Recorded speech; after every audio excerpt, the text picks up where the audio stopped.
everyone. It's just me today on the podcast as I'm making an episode kind of diving into the beautiful nuances that we can learn from the series Handmaid's Tale.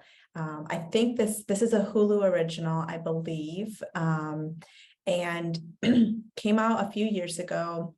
I recently had the chance to watch and finish the series. There's one more season that's coming out next year, I believe. But if you haven't watched this review will probably not be that meaningful to you. But if you have, and if you know people who have, please feel free to share this, as throughout the series, I was taking some notes on the different aspects of abuse, oppression, power that the show highlighted, so that I could come on and share this with our audience.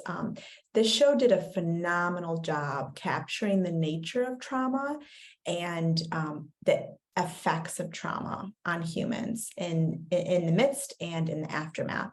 It did a phenomenal job. And, story writers, they do so much research that goes into these things. They research trauma. They do so many interviews. They don't just make a series from, what's in their head.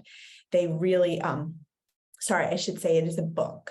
So when you have to take the book and adapt it to screen, there's so much that goes into that of how you're going to portray it. But the book I have not read yet. Margaret Atwood, I believe, is the author, and she wrote it in the 90s, I think, which is just crazy how these themes are timeless, because that was almost 30 years ago. And it is uncanny how well she captures the dynamics of abuse and trauma and depression. So I'm going to get into some of the details. And if you are a Handmaid's Tale follower, fan, groupie, whatever, this will hopefully be really a good conversation, because I just kept wanting to process and debrief what I was watching. So that made me want to do an episode like this. So first and foremost, I want to highlight June's love for her daughter. The way they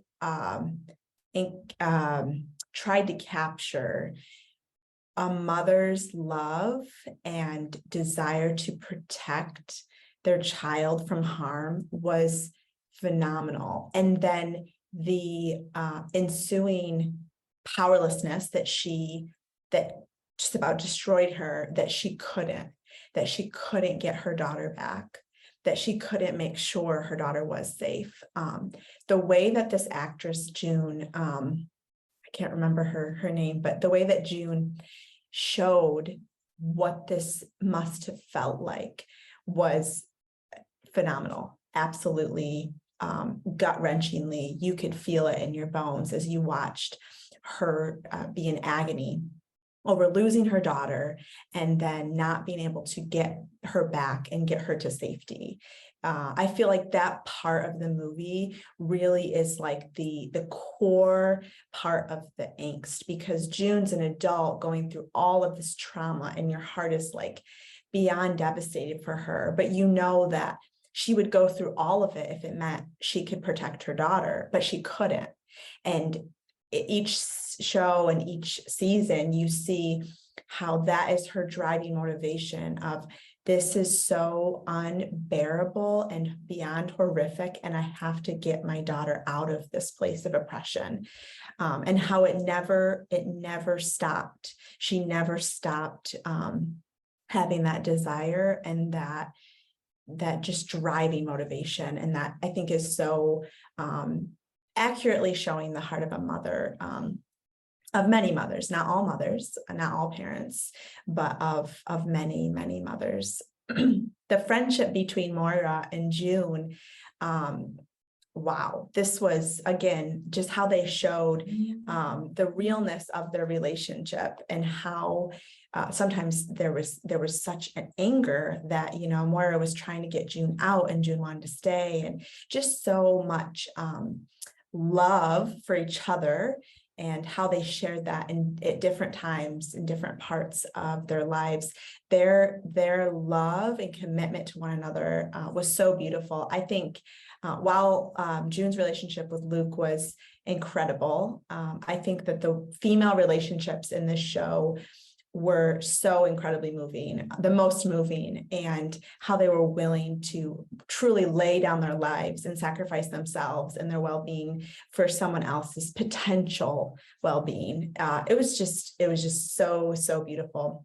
So I'm going to talk in just a minute about some of the effects that they showcased really well of trauma. But first, I want to point out the friendship that June had, all of the girls that she was kind of taking this role of being a caregiver to and a protector of, and how motivating that was for her, how much purpose that gave her in the midst of such agony. She was kind of felt this very real calling to care for them and to try and protect them. And then when she couldn't, and her actions actually brought harm, how much it just absolutely destroyed her. I'm thinking of the scene where the two girls were pushed off the rooftop, and how you just saw like June die in those moments, because she was given so much power that the abusers wanted her to have, to manipulate her. And then they would use that power to try and get what they wanted, but someone inevitably suffered or died. And how the mind games of this massive psychological abuse. This show is extreme, very, very extreme. However, abuse is abuse, and there are themes and connections that are uncanny in all abuse, regardless of how, quote, mild and how extreme it is. And I think that's why shows like this are really, really powerful as a society to watch and learn from, because you can see how abuse works in such a situation that's this extreme, and hopefully, never experienced by the average person. But how it connects to things that are experienced by the average person in relationships and families and institutions and situations. And also, I just want to draw the parallel to that time frame and how women were treated.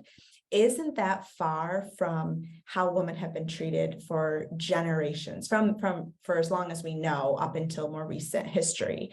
Women were property, women were seen for what they could reproduce, women were seen as sexual outlets, women were not given voice, they were not given political power, they were not given much of anything except what the people above them wanted from them and how it benefited them as a society. And so that's what they were given as a society as a whole. And so I was thinking, like, this is actually not so far from reality, especially when you think of marginalized groups that are either enslaved or oppressed, women in those groups. It's actually almost identical, minus some artistic privilege that they took, license that they took in the show. It's almost identical to what slaves in American history, slave women went through, men as well, but the specific sexual part and the reproduction part, it's almost identical. And so as I listened to Margaret Atwood, the author of the book, and she said that when she wrote this, she decided to write nothing that never happened. So everything she wrote has happened at some point in history. None of it is made up. It's a conglomeration of all the ways and the harm that people have done in different cultures and generations. And I thought that was incredibly powerful. So the friendships that June had and the protection, and then Rita, the Martha that lived in June's house originally, how she didn't really have space, didn't really have capacity to be kind and to reach out to the other women in the house that were also being oppressed. And I thought that was such an interesting thing that they highlighted, because trauma has a way of changing you so much that even other people in your situation, you can't necessarily just join hands with and partner with, because you are so under the weight of such a heavy blanket of oppression that you're different. And you don't have access to that safe and social state of connection. It's just too difficult, and you become hard and jaded. And I feel like they did a really good job in showing that. And over time, Rita did soften because of relationship and connection, and how she loved June, and she saw June going out of her way to help other people. And I think that really softened Rita. And then June and Rita became this beautiful connection and friendship. I thought that was really, really amazing, but also just wanted to honor that, not all of these women could be June. Not all of them could be under such heavy oppression and be this fighting warrior for everyone. It wasn't possible. They were all doing the best that they could. So one of the most, if I said who is the most just intriguing character of this whole show, I was thinking the whole time Serena. I'm not sure about you, but the whole time I was just like, wow, you hate her, and you also are like just hoping deep down inside that she changes and that she sees the oppression and that how she's part of it. So just because she has a few more privileges than the rest of these women, just because they're by proximity, she has some freedoms because of who she's in the upper class, and she's married to a commander and blah, blah, blah, but how she still is just as oppressed, how she still is oppressed and becoming the oppressor by her cooperation with the oppression and even instigation of it at times. So I had this love-hate relationship with Serena the whole time. And when she began to see it after her husband sanctioned that her finger would get cut off for asking if they could read and reading in public, reading the Bible, which is just crazy, because the women, again, weren't allowed to read at all. She got her finger cut off, and you could see it broke a facade in her. It broke these protective parts of her that kind of kept her true self down, and that kind of kept this facade of this is good, this is for the betterment of society, I agree with this. And it just kind of shattered that. And you could see they showed this really well. And her eyes were opened. And then watching that angst as her eyes were open and not knowing what to do, because she really had no other option. There was no other viable choice for her, but she wanted out.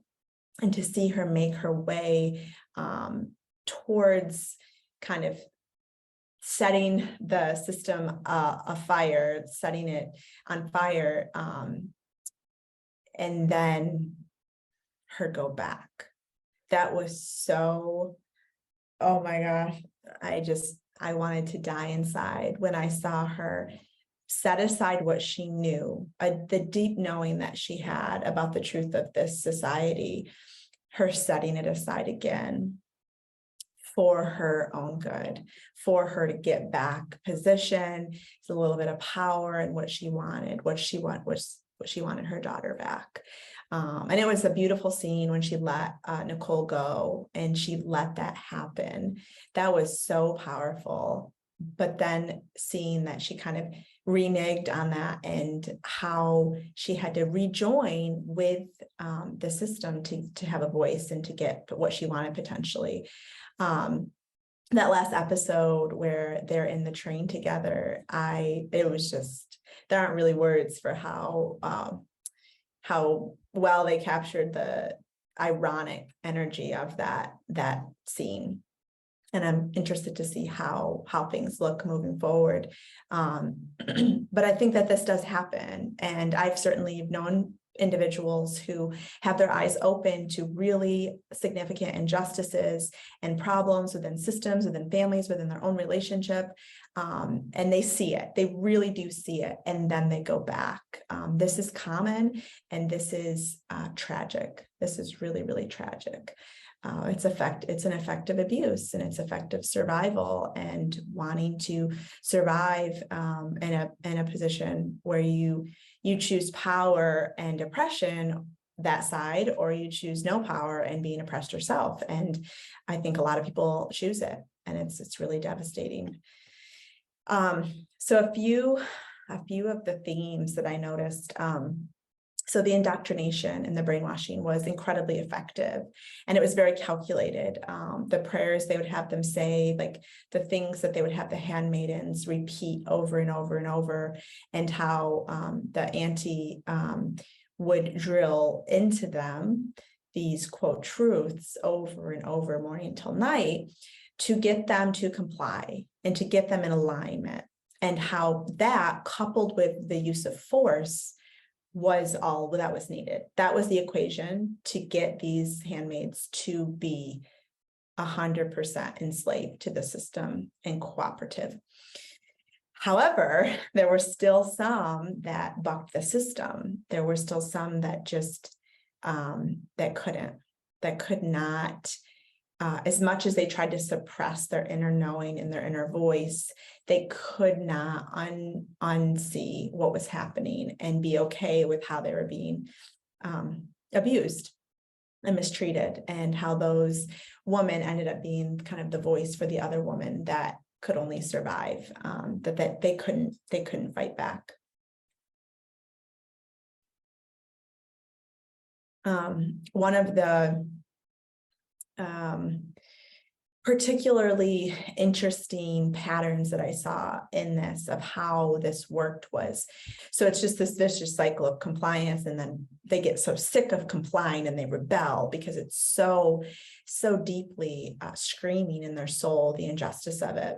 So they would rebel, and then they'd have this harsh discipline of them or someone that they loved, and then they would fall into despair again, which would almost create this shutdown in their nervous systems of just complete and total hopelessness, helplessness, and despair, which then would facilitate compliance again.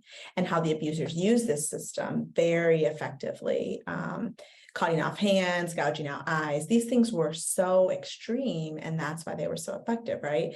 But it doesn't take such extreme things to create terror and despair in compliance. But this highlighted, doing that, this highlighted it in a really pronounced way, that was hard to not see that pattern. The conflicted loyalties, I don't know if you noticed this, but these women were so in such inner turmoil, so conflicted of who to kind of be my people, who's my new tribe right now, who do I take care of, who do I advocate for, because there was so much harm in the relationships. You could tell just how conflicted they were in and who to side with, and who to, if you side with the people who are fighting the oppression, you are going to face significant harm, abuse, and even death. And so you could just see their loyalties going back and forth. I'm thinking of one woman who actually ended up telling, she was a Black handmaid. I don't remember her name. She had like 3 babies, and then she was pregnant with a 4th. And she ended up telling on the auntie that was helping June see her daughter. And the woman was killed. And that handmaid actually made that happen. And everyone was horrified that she could have sided with the oppressor, but you would hear her talk about it, and you'd hear her be a parrot of their words. And it was so just horrifying to see her do that. And you just wanted her to stop. But she, kind of to her death, she went on the side of the oppressor. And I think you saw a lot of that in the show, The Conflicted Loyalties. And I think they showed that really, really well, how it's not so simple. So some of the effects, how hard it is to break free from trauma. A lot of people oversimplify this, but in the show, again, they showed it in such a pronounced way that there are sometimes really, truly no viable options, that there are powers and situations at hand that are so strong and so out of your control that no matter what you want to do, you really feel like you don't have a way out.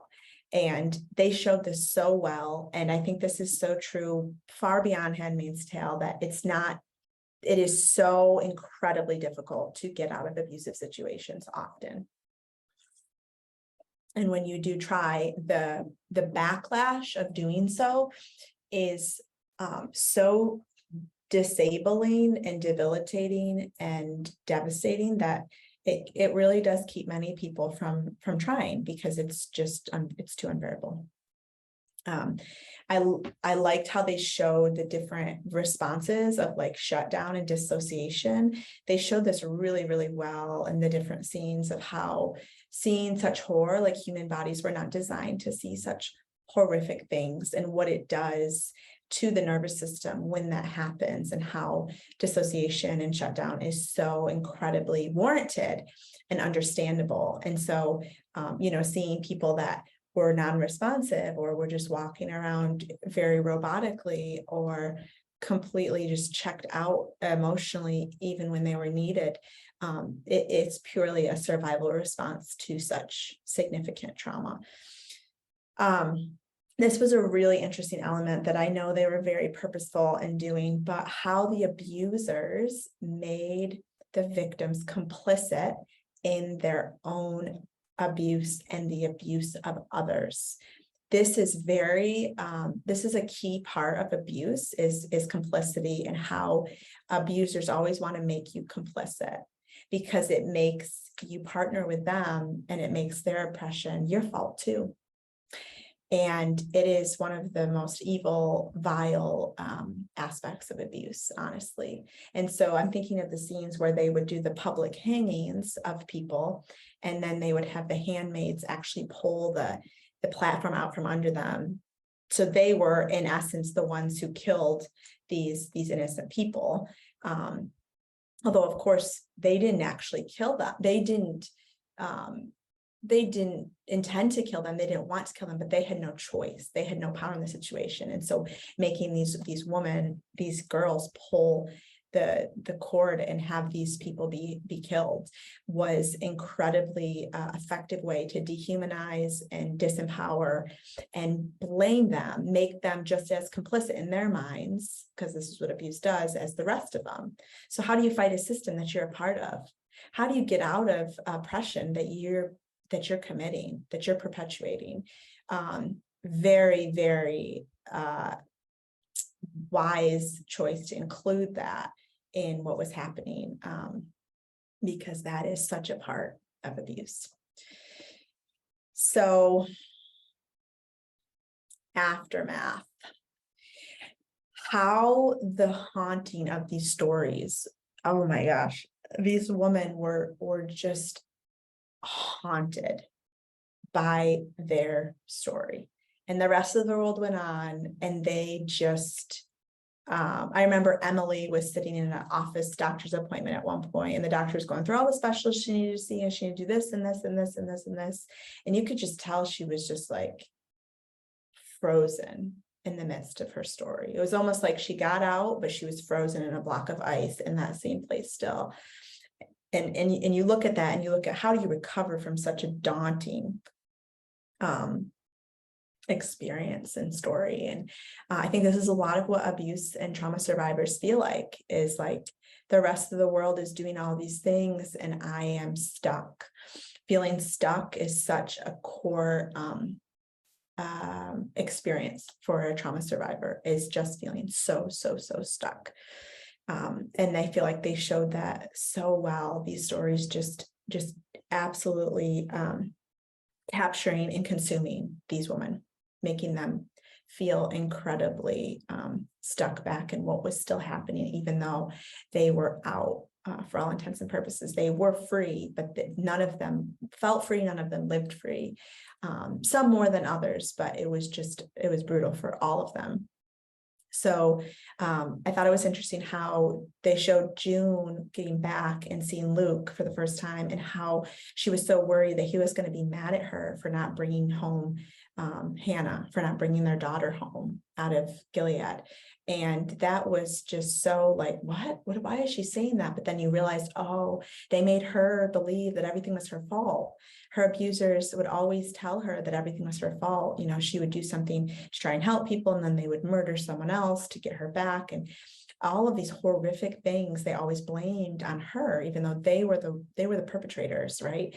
And so when she came back to her husband, who she knew to be absolutely devastated that his wife was gone for those years, and so thrilled she was back, all she could say is, "I'm so sorry I didn't bring her back." And she was just absolutely broken over that. And that was the effect of the trauma, the fact that she thought he would actually have thought less of her for surviving something that most people couldn't. The anger. So some of the things I saw, that the anger and the vengefulness, the dysfunction that you saw in the thought processes, and in the withdrawn state, so incredibly realistic. And I don't say those words with any judgment. Like, vengefulness is usually seen negatively. I'm not sure it is negative. June, killing, and the things that she had to do in response to her anger and to her rage at how deeply she was wounded and violated, like the killing of Fred. It's easy to say, oh, it's clear, there's clear morals here, but I don't think that there is. And I love that they didn't try to make a recovery some nice little pretty package, because it isn't. It's brutal.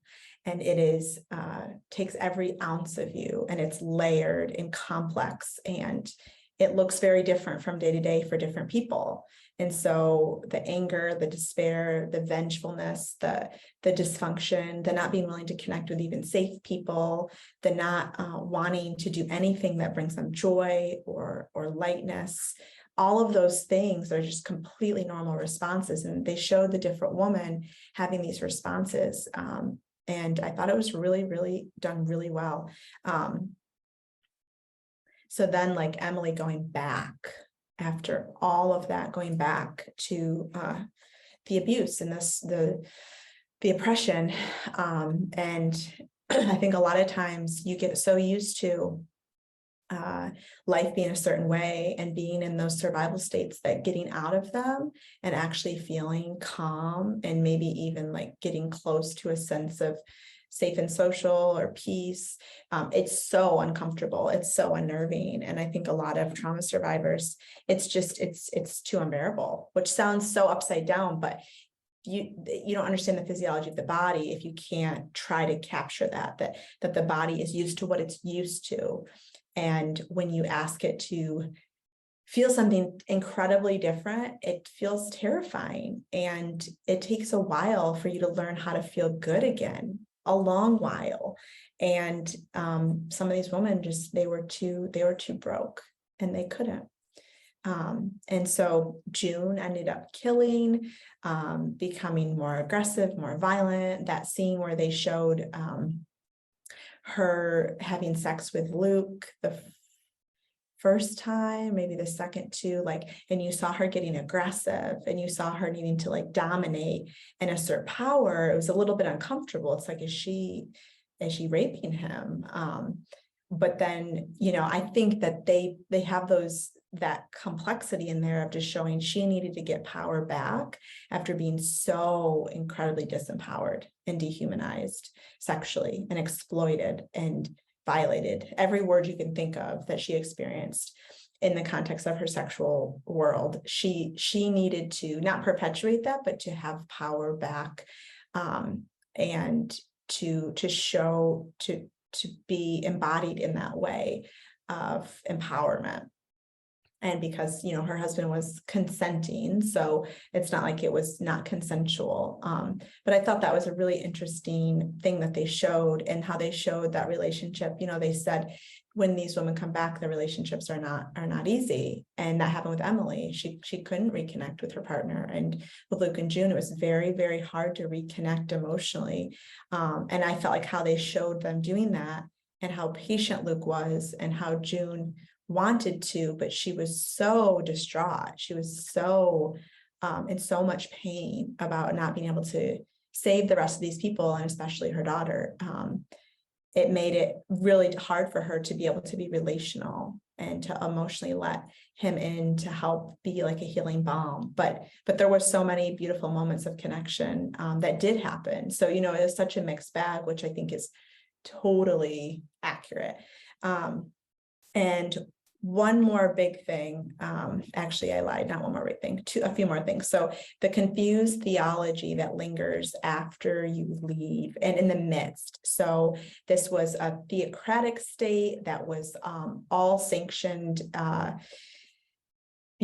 God under his eye. And they had this very warped, twisted, oppressive version of faith. And oh my. And these women all were brainwashed into believing it with every stoning, with every prayer, with every birth. All of the parts of culture had faith surrounding them. And so it became their worldview. And everything they said, praise be, praise be, praise be, under his eye, like all of the even niceties were all faith-based. And so you saw when they got out, the different people having very different responses, and in the midst of it, people believing it to different levels. But then when they got out and they didn't need to use any of that verbiage, and you still saw some of the handmaids using that verbiage, you're just like, what? Like, what is happening? Do they still believe this? And it really makes you see how impressionable you are when you're under abuse and brainwashing, and how that carries out, and how that deprogramming is a process and is different for everyone. But I respect how they showed everyone being in a different place with confused theology and their worldview and their view of self within that. And it was kind of mind-boggling. Like refusing to get angry, some of them, because their response was kind of suppression and like calmness and peace, and they didn't want to get angry afterwards. And you're like, gosh, there's so much violation here. Anger has to come out, or this isn't actually healing. And so those different responses. The support of the oppressors, I thought this was another ball out of the ballpark thing that they showed, is the people that came in and actually supported Fred and Serena, and supported Gilead, and supported the way they were doing society, and how they were bringing more children into the world, and blah, blah, blah, blah, blah. And there was, many supporters, and they were reverent, and they were very committed. And how this is in trauma and abuse recovery, this is often called the second wound, when there are other people that end up supporting your abusers and vilifying you, and how that's like the wound on top of the wound on top of the wound, multiple layers of wound. But I think it's really important that they showed that, because you think, oh my goodness, people who experience abuse are just welcomed and cushioned and wrapped up by society, and loved and supported and given the resources they need, and blah, blah, blah, blah, blah. When in reality, a lot of time, they're not believed. And because they're not believed, they're not supported. And because they're not supported, they don't get the resources they need, and they don't get what they need to recover. And so they continue to struggle and struggle and struggle. And then people just point to the struggle and say, see, they were a little bit off anyways, or see, they were unstable in the first place. What they've said about so-and-so, it probably isn't true. This could be its whole own episode, how the supporters, how that happens. And some verbiage calls them flying monkeys, like the supporters of the abuser. And this is just, they showed this really well, and how hard that must have been for the people who knew the truth about Gilead, and who knew how incredibly wrong these people were. But they couldn't do anything about it. So the complexities in this same thing of, you get out and you want to find support, and you may find support, or you may find further traumatization in this world of all of these toxic allegiances that you saw. So you saw some Canadians screaming for the Americans to go back home. They didn't want the refugees coming from Gilead, and they were angry, and they had this, nationalism, this toxic nationalism that further re-traumatized the victims. And so it's not just as simple as, oh, if you have trauma, get out and then recover, get help, get support. Is the world is complex, and the social, political factors that go into who's seen as a worthy victim and who's not is incredibly, incredibly complex. And women have historically been underbelieved, undersupported, and not their experience not validated at all. And they showed this really well. So I'll just wrap up with how healing looked different for each one of these women. And again, there's one more season left, which I'm sure you're excited about. I definitely am. I'm so eager to see, Hannah better be brought home. I don't know how they're going to do that. They really show you in the show how locked down Gilead is, and how impossible it is to get out, which again is a really great picture of systems of abuse, especially larger systems, like larger family systems and institutions. They're bulletproof, and they showed that really, really well. But I am hopeful that they have written an amazing escape for Hannah, and hopefully even the destruction of Gilead. A lot of the top people have died, a lot of the top commanders, so that's amazing. But you don't know. So just want to highlight that the healing process looked very, very different for each of these women. And some appeared to be doing better than others, but, it's really hard to say. It's really hard to gauge that. And it's best to just support people exactly where they are, because we don't know what's needed. Long periods of anger might be what's needed for them to actually have the resolution and the healing that they need. Healing from traumatic experience and abuse there's no equation for it, and there are societal expectations of it, but there's not an actual charted course. There's some things like feeling and grieving, but there's just not a pattern that it needs to be followed exactly to experience healing. And so I think the writers did an amazing job showing each of them trying to recover from the unrecoverable. And I had that love but devastated response to the series. I really, really appreciated the storytelling and the character development. They were phenomenal. I think one of the most important shows on abuse and institutionalized abuse ever done. I think everyone needs to watch it if they can tolerate it. But I think it was so well done how they communicated these big themes. And I've just touched on them. There was lots of episodes, and I didn't get all of them. I would love to hear what your thoughts were, and maybe some themes or reactions to trauma that I didn't capture in this, very abbreviated conversation. So thank you for listening. Please share this with Handmaid's Tale fans, because it's going to be a select niche of who actually this benefits. So and if for some reason you've listened to this and you haven't watched it, I highly recommend it. Incredibly informative and powerful for us as a society.